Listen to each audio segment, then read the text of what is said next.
Assalamualaikum warahmatullahi wabarakatuh. Hai guys, selamat datang di channelnya Burung Indonesia. Untuk kalian yang baru saja bergabung di channel ini, sebagian besar kontennya adalah membahas tentang dunia lovebird dan berbagai jenis kicau lainnya, baik dari perawatan harian sampai dengan settingan lomba. Semua dikemas dalam uraian yang masuk logika dan insya Allah aman untuk gacauan Anda. Baik, dalam video kali ini kita akan membahas pakan kenceng lovebird betina lagi nih. Tips kali ini mengenai batasan pemberian pakan kenceng yang tidak boleh dilanggar kepada lovebird betina kita. Jika hal ini dilanggar, banyak hal negatif yang akan terjadi pada lovebird betina gajauan kita. Nah, apa saja hal-hal negatif itu? Simak videonya sampai habis ya, dan jangan di skip-skip biar gak gagal paham. Kita mulai saja caranya. Nah, akhir-akhir ini banyak kasus terjadi lovebird betina menjadi banyak tingkah. Di beberapa kawan saya, ini mulai dari balibu atau paut sampai dewasa. Kasusnya untuk itu hampir sama. Nah, usut punya usut, ternyata beberapa lovebird ini adalah pengguna pakan kenceng atau pakan racikan yang aktif. Maksudnya aktif di ini adalah menggunakan pakan kenceng untuk digunakan secara harian. Sebenarnya banyak yang gagal paham tentang pola pemberian pakan racikan.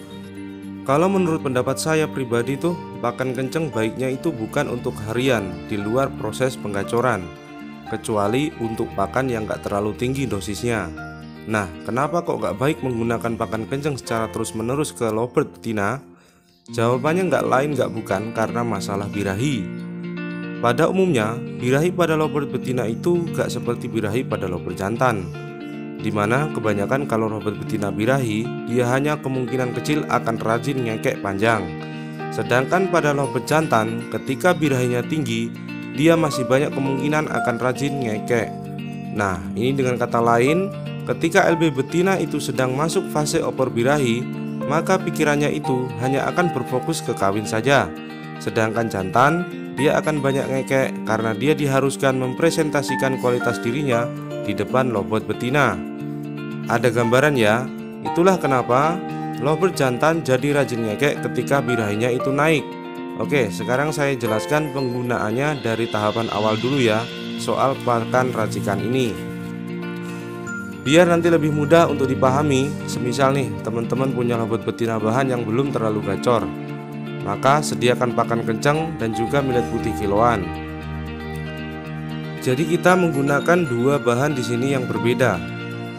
Nah, di hari pertama dan kedua, silahkan campurkan satu bagian pakan kenceng dan satu bagian millet putih. Jadi takarannya itu 50% berbanding 50% ya.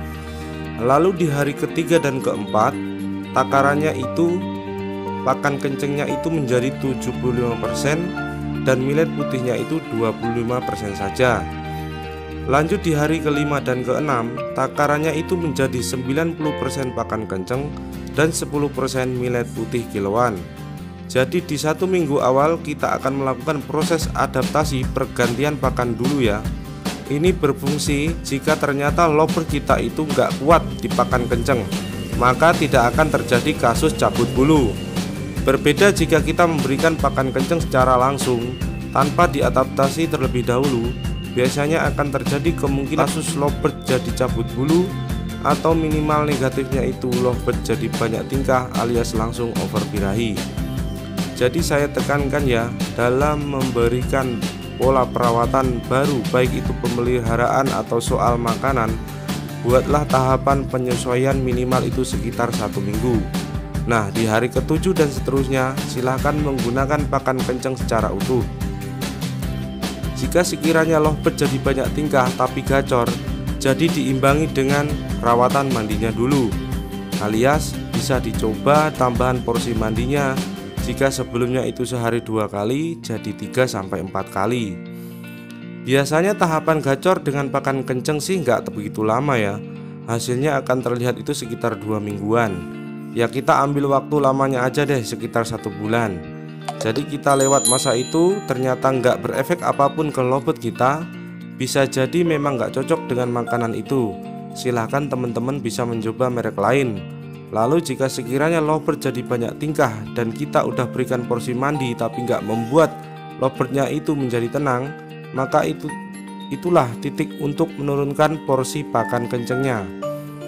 Nah, penurunannya ini hampir sama dengan proses adaptasi tadi ya, hanya saja kita balik prosesnya. Dan waktunya itu juga nggak 2 hari, tapi per 3 hari. Jadi hari 1 sampai ke 3 itu kita berikan pakan kencang 90% dan millet putih 10% dulu.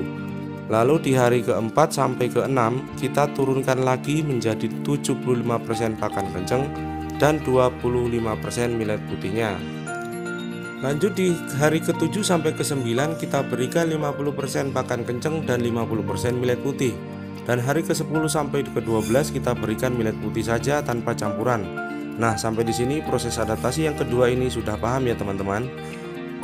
Nah, tips dari saya adalah ketika kita turunkan takaran makanannya, silahkan dipantau terus-menerus burungnya selama masa adaptasinya. Jika sekiranya sudah ada perkembangan yang cukup terlihat, maka stop di poin itu dulu. Contoh ini ya, kita sudah menggunakan pakan kencang utuh dan lovebird jadi gacor. Lalu seminggu berikutnya dia jadi banyak tingkah nih. Maka kita akan melakukan proses adaptasi penurunan dosis pakan kencangnya. Nah, anggaplah kita sampai ke hari 8 ternyata burungnya itu sudah bisa tenang ya. Maka kita stop takarannya saat itu. Jadi tadi kan pada hari ke-7 sampai ke-9 kita berikan takaran 50% berbanding 50% ya. Selanjutnya gunakan porsi segitu terus sampai ada tanda selanjutnya di lovebird kita. Semisal seminggu lagi kok jadi banyak tingkah, ya kita tinggal turunin porsi pakan kencangnya. Tapi semisal jadi malas bunyi, maka bisa kita naikkan lagi proses pakan kencangnya. Nah, di sini kita dituntut untuk jeli memantau perkembangan lovebird sampai menemukan takaran yang cocok di lovebird gacoran kita tadi. Itulah kenapa meskipun pakannya sama, maka hasil dari tiap burung itu berbeda-beda. Pakan burung itu hanya sebagai penunjang, selebihnya yang berpengaruh adalah perawatan atau kejelian kita memahami kondisi lovebird kita. Oh ya, untuk proses penggacoran kalian bisa menggunakan extra fooding jagung, dan nanti ketika proses penurunan birahi bisa dibantu dengan extra fooding timun. Di video ini tidak ada unsur promosi pakan kencang manapun ya. Silahkan kalian pilih pakan kencang dari yang pabrikan sampai dengan yang homemade, sesuai dengan hati nurani kalian masing-masing. Biasanya semakin tajam bau herbalnya, maka efeknya akan semakin keras di lovebird kita. Baik, jika dirasa video ini bermanfaat, silahkan di like dan share sebanyak-banyaknya. Mari bantu saya mengembangkan channel ini menjadi lebih baik lagi dengan klik tombol subscribe dan aktifkan ikon loncengnya. Dengan begitu kamu akan menjadi orang yang pertama yang saya kabari gratis ketika ada video baru di channel ini. Akhir kata, maafkan kata yang kurang baik. Jangan terlalu berambisi karena hobi itu untuk melepas stres, bukan menambah stres yang baru. Oke, saya channel undur diri. Insya Allah kita akan berjumpa lagi dengan video menarik lainnya. Wassalamualaikum warahmatullahi wabarakatuh.